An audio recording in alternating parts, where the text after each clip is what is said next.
Hello, fellow stampers. This is Yana Smakula for SimonsSaysStamp.com. Welcome back for another Yippee For Yana video. In this episode, I will show you how to create a stunning Christmas card using a background stamp and coordinating stencil for an effortless yet beautiful background. I love how Simon Says Stamp now has not only background stamps and not only stencils, but stencils that actually coordinate with those background stamps. That opens up a lot of creative possibilities and really stretches the use of our supplies. Here I have the beautiful outline winter floral background stamp. I've placed it inside my Misty stamping tool, and I have added a sheet of Adriatic cardstock from Hero Arts. Of course, other colors can be used for this technique. I just happen to love this color of paper, and so I'm using it for nearly every project I make these days.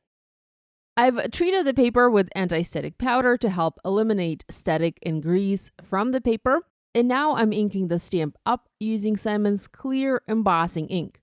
The idea is to heat emboss this background in beautiful color of embossing powder, and then using the stencil and ink blending, add color to select sections. I'm using Simon's antique gold embossing powder. I'm covering the background and next heat setting it with my heat tool to melt the powder. This background stamp is very beautiful and it works really well for the holiday cards. I think it looks both stunning just simply embossed in a pretty color of embossing powder or stamped in black and colored using watercolors or markers. I, for example, don't always feel like coloring, so I appreciate when images look fantastic even without the coloring. Here's a look at this background. I love how the antique gold embossing powder shines on this dark teal cardstock. Next, I'm going to use a set of stencils from Simon. This is Winter Floral Layering Set. I actually am only going to use one stencil from here, the one with the flowers. When using all four, you can add color to every section of this stamped image. However, I want to color just parts of it, and so I'm using just one stencil. You can use the stencils by themselves also. You don't have to use them together with the background stamp. I'm going to use ink blending as a fast coloring method.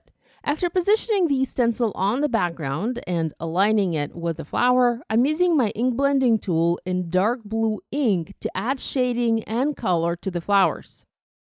I'm using Hero Arts navy ink. I've actually misplaced my full-size navy ink pad, so I'm using the navy portion of the Pool to Navy Ombre ink pad, which is also from Hero Arts. Now imagine doing this in another color. For example, you have a light pink background and ink blend the flowers with a darker pink or even red.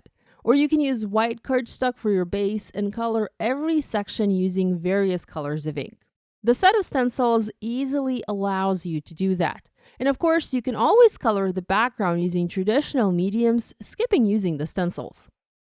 Having colored the background, or rather ink blended the background, I'm trimming it to size. I'm making an A2 card, so I'm cutting it to 4 1/4 by 5.5 inches, and this will make the front of my card. I want to add a bit of shine and sparkle to this background, so I'm using my Tonic Studios Aqua Shimmer pen and adding shimmer over the ink blended sections and also onto the leaves. This adds a really nice touch of shimmer and sparkle to this card and makes it festive. To create a sentiment, I've decided to combine stamping with stickers. I want to spell a first word of a sentiment using puffy stickers and heat emboss the rest in the same antique gold embossing powder. The sentiment I picked reads Warm Holiday Greetings.